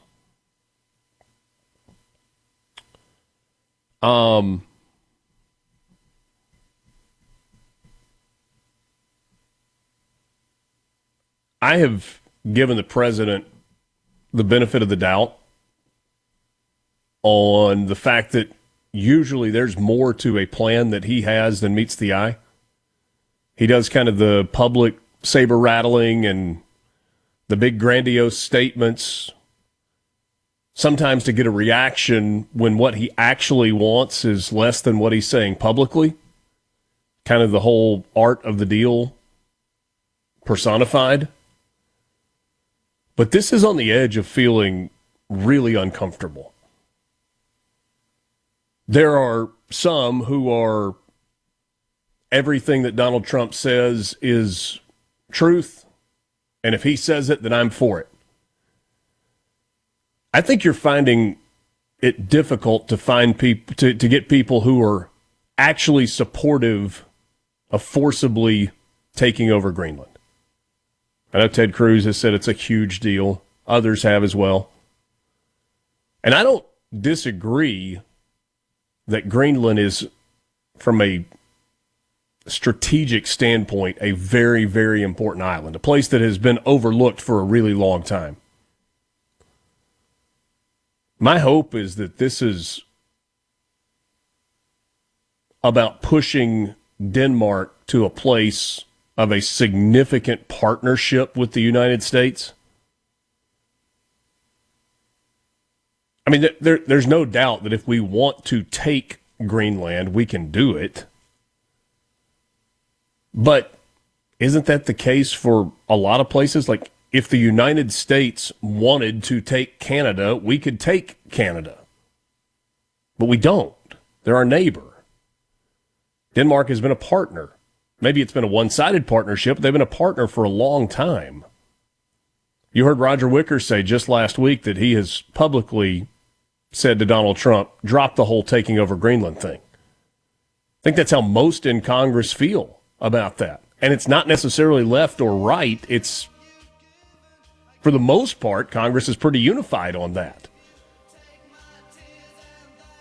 And yet, Donald Trump continues to push this issue to a place that has become pretty darn uncomfortable. Sports Talk Mississippi will be this afternoon. Michael Borky, Brian Haydad, and I will be with you. You can check that out online at supertalk.fm and SuperTalk TV, recapping all of the weekend and looking ahead to the national championship game tonight. SuperTalk Mississippi live throughout the day. Gerard will be along at 10, Rebecca at 2, and then Sports Talk Mississippi right after that. Quick timeout. Mornings with Richard Cross, Super Talk Mississippi, streaming at supertalk.fm and SuperTalk TV. We're back with you right after this.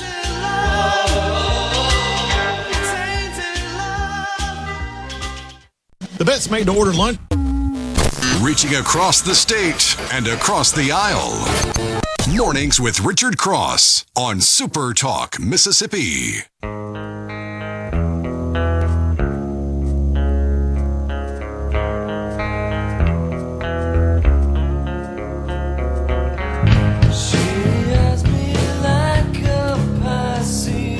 C-Spire text line 601-879-4395. From the 601, we already have a military alliance with Denmark. They have the highest percentage of killed soldiers of any ally that came to our help after 9/11 in Afghanistan. Isabella says, I can't tell the difference when it's this cold. It's really cold, though. Said, got my truck idling at 1,150 RPMs just to keep the water temp above 140 degrees, so I'll have some heat. And said it was Woodstock, Illinois, not Woodstock, New York. Said kind of centered between Rockford, Chicago, and Milwaukee. It looked cold in Chicago last night at the divisional round game. Yeah, whenever they take a picture of Lake Michigan out there and it looks like icebergs or just, you're like, goodness gracious. Yeah. That looks cold. Yeah. Thomas says maybe the Venezuela and Greenland things are signs that relations with China and Russia are worse than we think. I don't think that's an outlandish thought by any chance or by any stretch. I also think it's exposing that Russia and China want to play in South America and in Greenland, too. Yes. Yeah, it's showing that they really have desires to be there. And if you weren't pushing on Greenland, you may not have heard that. You wouldn't have gone down there and done what you did in Venezuela the same way. Wouldn't really have an idea who else is down there. But now you know. If nothing else, the two major military operations that we've seen under Donald Trump, the extraction of Maduro in Venezuela and the bombing of the nuclear facility in Iran, have reminded the rest of the world of the might that exists with the American military. Speaking of the American military, although military academies, President Trump said on Saturday that he is going to be signing an executive order that will secure an exclusive 4-hour time slot for the annual Army-Navy college football game in December. His quote from Truth Social: "The Army-Navy game is one of our greatest American traditions. Unmatched patriotism, courage, and honor. This incredible tradition is now at risk of being pushed aside by more college playoff games and big TV money. Not anymore." He wrote that he will sign the executive order soon, adding that no other game or team can violate this time slot. Went on to say on the field they are rivals, but on the battlefield they are America's unstoppable patriots, defending our country with tremendous strength and heart. We must protect the tradition and the players who protect us. Please let this serve as notice to all television networks, stations, and outlets. The timing on this is not coincidental, by the way. Yesterday you had leaders of the conferences that make up FBS college football, the bowl subdivision, that is, meeting and talking about an expanded playoff.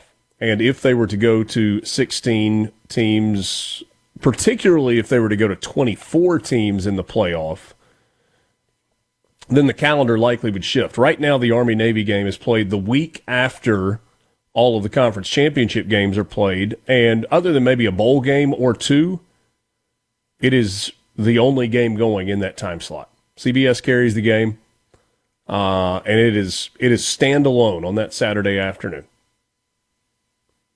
And if they were to change the format of the college football playoff and move the calendar up, then you likely would have college football playoff games on that particular day. Sounds like you would have to work around Army-Navy if you wanted to put those games on television, and obviously it is a made-for-TV product, so we'll see, I suppose, where this goes. And did you see, over the weekend, Maria Corina Machado, the Venezuelan woman who has been fighting for freedom in Venezuela, was awarded the Nobel Peace Prize last year. And there are lots and lots of people, including Donald Trump himself, who thought that Donald Trump deserved the Nobel Peace Prize.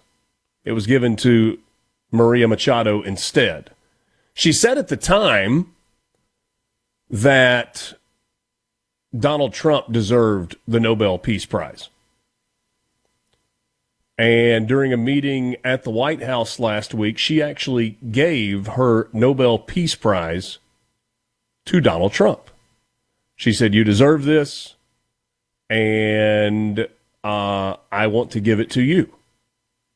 Presented the prize to the president on behalf of the Venezuelan people, crediting him for the historic work he did in liberating the country from its dictator, Nicolas Maduro. And went on to say Venezuelans appreciate so much what he has done for not only the freedom of the Venezuelan people, but I would say for the whole Western Hemisphere.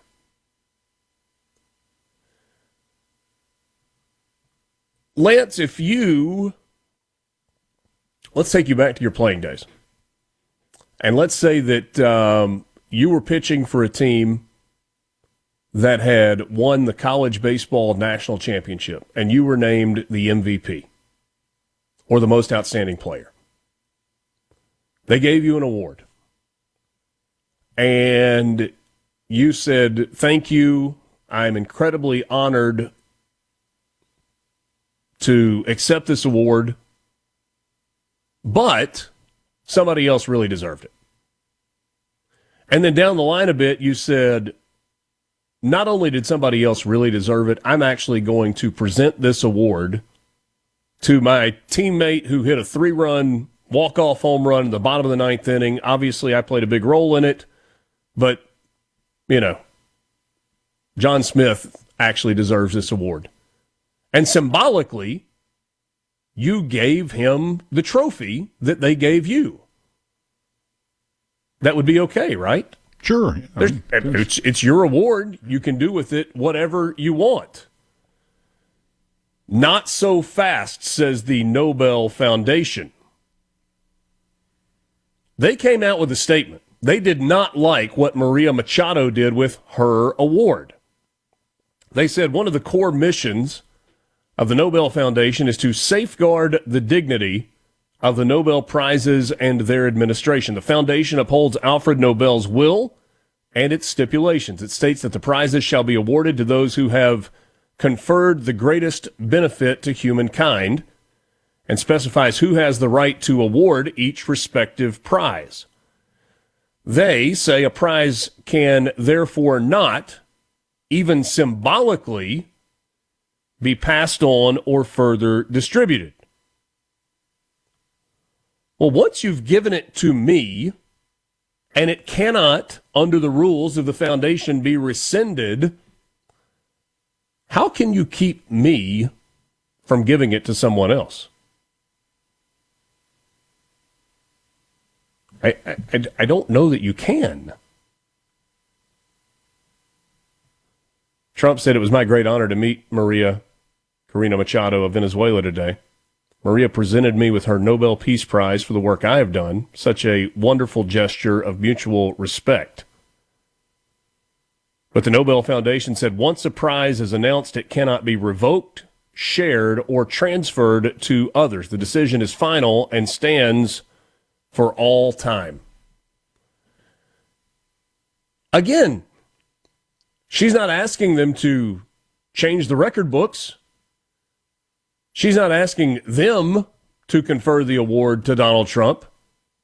She took her framed certificate, her medal, and she handed it off. And she said, Mr. Trump, you deserve this.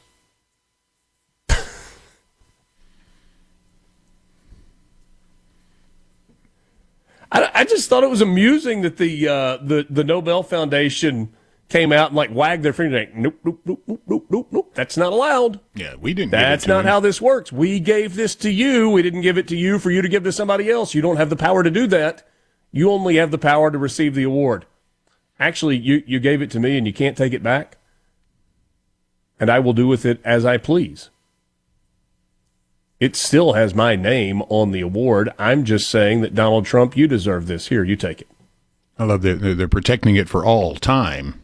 That's pretty ambitious. Forever and ever and ever, they said.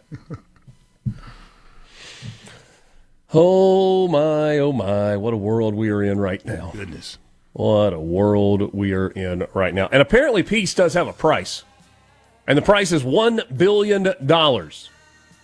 Donald Trump's Board of Peace, the new body of world leaders meant to oversee next steps in Gaza and shows ambitions for a broader mandate in global affairs. Two of the countries, Hungary and Vietnam, say that they have accepted an invitation from Donald Trump to make a $1 billion contribution that will secure permanent membership on the Trump-led Board of Peace. There are other countries that have been invited to write a check for $1 billion so that they can get a seat at the board as well. $1 billion. Lance, if you want to spend $1 billion, you can probably get a board seat yourself. I'm in, man. Okay. Write a check. Probably a bunch of meetings that won't amount to a lot. JT Mitchell joins us next. In Mississippi. Mornings with Richard Cross. What's up? Let's get the show going. Super Talk, Mississippi.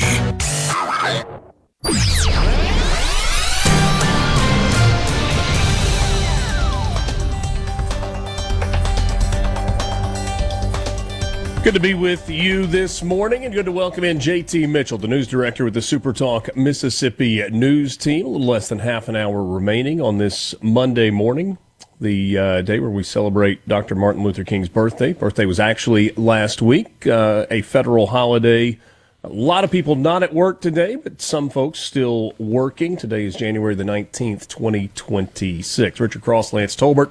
Mornings with Richard Cross, presented by Community Bank, rooted in our community, communitybank.net. Good morning, JT Mitchell. Hey, Richard. How are you? Doing well. Appreciate, as always, you being with us. A somewhat busy news weekend in what is a busy news time in Mississippi with the legislature back in session, about to begin week 3. I guess it'll start tomorrow, this week. Yeah, well, technically they both gavel in today at 4. Okay. But yeah, it was a kind of busy weekend, but thank the Lord, nothing like last weekend where we had those 2 terrible incidents, one in Jackson, one in Clay County with Beth Israel, and then the mass shooting in Clay County. This past weekend, though, a lot of sports stuff that happened. You had Ole Miss beat Mississippi State in men's basketball. Yeah, the Lady Bulldogs get a huge win over number 7 Kentucky. We did have one sad story come out of the weekend, and that was a plane crash in Holly Springs. So the Marshall County Sheriff's Office is investigating that crash. It happened around 5 p.m. yesterday. They responded, and unfortunately, 2 people were pronounced dead on the scene. No identities yet, but we, of course, will keep you updated. Today is MLK Day, and you've got events happening in places all over the state of Mississippi, including at the 2 Mississippi museums in the Jackson area. What are the details there? Yeah, so that's right. So today is MLK Day. It's the 40th year that MLK Day has actually been a full-force federal holiday.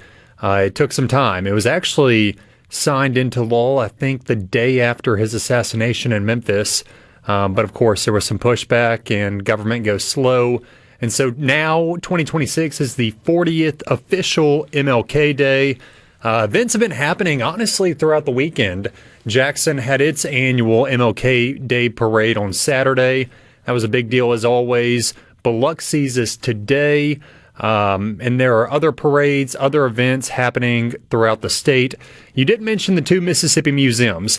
Now, the 2 Mississippi museums in Jackson, if you haven't been, you should go now. And the reason you should go now is because it is free, F-R-E-E, today for MLK Day and tomorrow.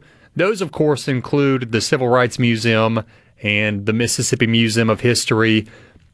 And I don't know if you've been to the museums, Richard. I'm sure you have, but they are incredible. I mean, absolutely state-of-the-art. Every time I go, I learn something new. And so that's happening today. It's brought to you by FedEx. And there are some events there for MLK Day, including tonight will be the MLK Night of Culture. That's going to be at the auditorium there at the 2 Mississippi museums. You're going to have some Meridian High School students performing essentially a play, and it's going to be called A Carefully Calculated Murder. It's based on that hapless true story back in 1945 in Neshoba County, where you had civil rights workers James Chaney, Michael Schwerner, and Andrew Goodman lose their lives. And so it is a day where a lot of people are looking back in history, what has been done, what did Dr. King do, and what is continuing to be done to ensure civil rights. And, of course, the 2 museums, the Museum of Mississippi History and the Mississippi Civil Rights Museum, they're together as one in Jackson, and admission is free today and tomorrow at the museums. Mentioned the legislative session a moment ago. We've got our first big deadline of the 2026. Now, you keep a close eye on the calendar. Deadlines, when this has to be done, when that has to be done. I probably need a copy of that sheet of paper that you have in your hands, but you and I were talking, I guess it was, I don't know, Thursday or Friday of last week, and you're like, hey, you got the deadline coming up. I'm like, yeah, but is right. They kind of get done whatever they want to get done when they need to get it done, and sometimes the deadlines are more ideas than actual, hard, engraved in concrete deadlines that cannot be changed. The deadly conjunction, but is correct. Comma, but. Comma, but another independent clause. In this case, that independent clause would be, we'll wait and get it done when we want to do it. We've seen lawmakers wait, and, they can suspend the rules. They can make new rules to do whatever they want. However, there is a cheat sheet that I have in my hands every single year that gets distributed by the legislature, and it has what are supposed to be the deadlines of each session. Okay. And today, Monday, January 19th, is the deadline for introduction of general bills and constitutional amendments. In layman's terms, that means today is technically the deadline for any bill that really isn't money appropriations related to be introduced. Right. Now, of course, there's... And the caveat there is most of the bills that are introduced could be tied to appropriations one way or another, which gives them some leeway. So if I wanted to introduce that, on January 23rd, we are going to name it J.T. Mitchell Day in Mississippi. No appropriation tied to that, but I would need to have that bill introduced by the end of the day today. Correct, unless you wanted to appropriate some money to me. I don't. You would have to have a complementing bill. This is not appropriations related. This is symbolic only. Yeah, okay. And obviously, a lot of people out there don't want public money going to private institutions or people. Oh, by the way, if we give you a certificate proclaiming that January 24th is J.T. Mitchell Day, you do not have the ability to confer that certificate or that honor on anyone else, according to our foundation. Well, I don't plan to. No, just saying. Unless there's another for J.T. all Mitchell of time, that proves he deserves J.T. Mitchell Day in the state of Mississippi. I appreciate that, Richard. I look forward to when you are a lawmaker, and I look forward to getting my certificate, and I will not give it to somebody else. That's good to know, because we can't have the Nobel Foundation cracking down on you. That's right. And so today is technically that big deadline. So far in my mind, and I know you guys have been talking about it a lot, education and PERS have been the hot topics so far. You are going to see a lot of bills written, or they're probably already written, but at least filed today. I haven't seen many, what's the word I'm looking for? A lot of times people will introduce bills on subjects they want to happen, but unfortunately they're not the right person to introduce them. You want to see a ballot initiative bill. You probably want to see it come from Jeremy England or Price Wallace, who lead their respective committees that are related to the ballot initiative.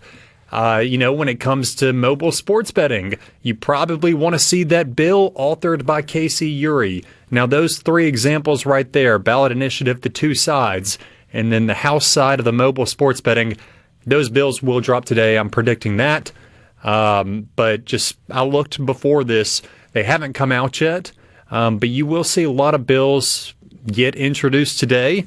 But really, the first big deadline is February 3rd. That's when you have to actually take action on these bills in committees. JT, on Thursday, the House passed House Bill 2, the Mississippi Education Freedom Act, but it was very, very close. We saw it was close in committee. 14-11 was the vote coming out of the Education Committee on the House side. Went to the floor, about 4 hours of debate on the Capitol floor, and ultimately it was a 61-59 vote. Democrats unanimously opposed the bill. There is a supermajority in the Mississippi House of Representatives, And so there was some wiggle room. There were Republicans that voted against this. There were two that did not vote. Representatives Clay DeWeese of Oxford and Price Wallace of I can't remember where Price Wallace is from. But 6159 was the final passage number in the House. Price Wallace represents Rankin and Simpson counties. Thank you. But yeah, you and I, we hopped on a phone right after that bill came out of committee, and we were like, we don't know if this is going to pass on the floor. My prediction was it was going to either pass or fail by a 1-3 vote margin. And that's what happened, except it passed. There are questions. If Representatives DeWeese and Wallace were there, how would they have voted? Some people predict that they would have voted against it. That would have been a 61-61 tie. Doesn't matter, though. It did pass 61-59. 17 Republicans sided with the entirety of the Democratic caucus to try to get that bill stopped, but don't worry. I think the Senate is going to stop it for you. It seems that way. It certainly seems that way based on the conversations that we've had, including with the Senate Education Committee Chair Dennis DeBar last week. He said there is no support for House Bill 2 in its entirety, which leaves the question of what does that mean going forward? Are the two sides going to come together to put together some sort of education bill that is palatable for everyone? Of course, the Senate does actually have to at least consider the bill. It'll start in committee. We're back with you after this. Need a business loan? SuperTalk Mississippi. A cup of coffee and start your day right. Mornings with Richard Cross here on SuperTalk Mississippi.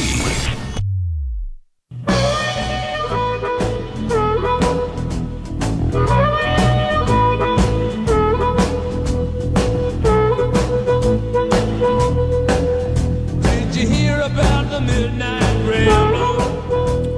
Glad to be with you on this Monday morning, one last time. Mornings with Richard Cross on SuperTalk Mississippi.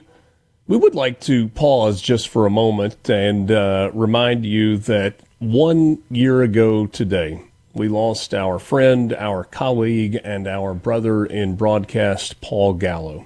January 19th, 2025 was the day that Paul passed away. He obviously occupied the seat that I'm sitting in for more than 3 decades and was an absolute giant of a voice on the radio in the state of Mississippi, so connected with the entire state, so locked in on what was happening at the Capitol, and so a part of the lives of many, many people. It remains an honor for me to be able to spend each morning with you the way Paul did for over 30 years, and hope that if you were a listener to the Gallo Show on SuperTalk Mississippi, if you were a friend of Paul, if you were somehow tied to his family, that you'll just take a moment to reflect this morning, to think about Patsy and his family, his children, his grandchildren, his great-grandchildren, and remember them fondly, because we certainly do. And 1 year ago today, we lost Paul. JT, you sat in with Paul similarly to the way that you do with me on Monday mornings, and what a man he was. Yeah, I mean, a master of the radio industry. Mm-hmm. Whether you agreed with him or not, he was a very good radio talent, one of the best in this state's history. You and I sat here a year ago and reflected on our experiences with Paul. For me personally, we had a lot of laughs. I sat here a year ago and told you that he made me better at my job. Paul was not scared to tell me when he thought I wasn't doing something as well as I should have been. He was also not scared, which is even more important, to tell me that I was doing a good job. You know, and when it comes to people you look up to, role models, you want both. You want constructive criticism. You want them to affirm that what you're doing is the good fight. And Paul was great at that. And I know that he would be absolutely proud of how this morning show has gone since you took the reins, Richard. It's very kind of you to say that. I appreciate that very much, and I hope we have honored Paul's legacy and what he built over such a long period of time with what we've been able to do in the last year plus. As I said earlier, I mean this. It is an absolute honor for me to get to spend this time with you. 3 hours a morning, each weekday morning, and I don't take it for granted. Me neither. And I love my Monday morning slots. I loved them when I had Paul to come in here, and I love them now when I got Richard to come in here. And so, yeah, everybody out there, a lot of our listeners are return listeners. They've been with us for a long time. Take a minute today. Think about Paul Gallo. He was, if I remember correctly, obviously he was 77 when he passed away, but he worked in radio. He got a start in 1968. It's a long time. And affected a lot of people over the course of that career. We do have a national championship game tonight. Indiana and Miami will play for college football's crown. It is the most expensive national championship game ticket. Get-in-the-door prices have stayed around $3,000, and that's if you want to sit on the top row of the end zone in the corner.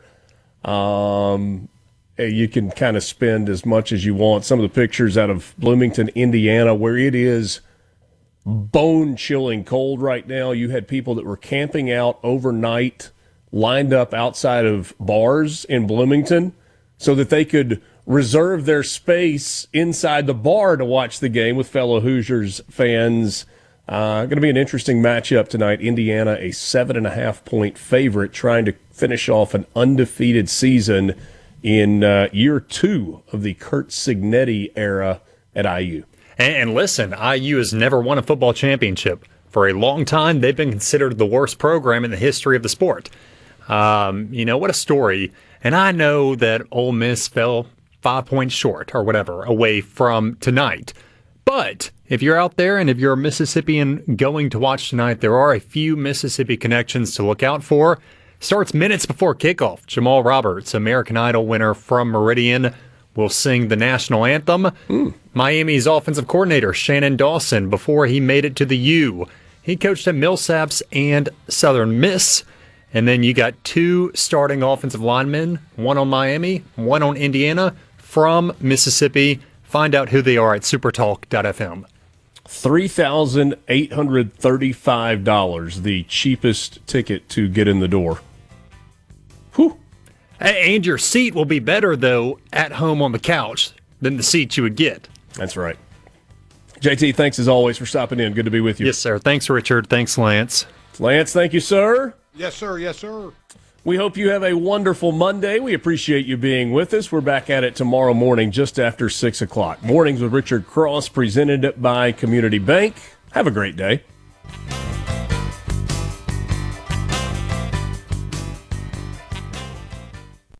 A SuperTalk Mississippi media production.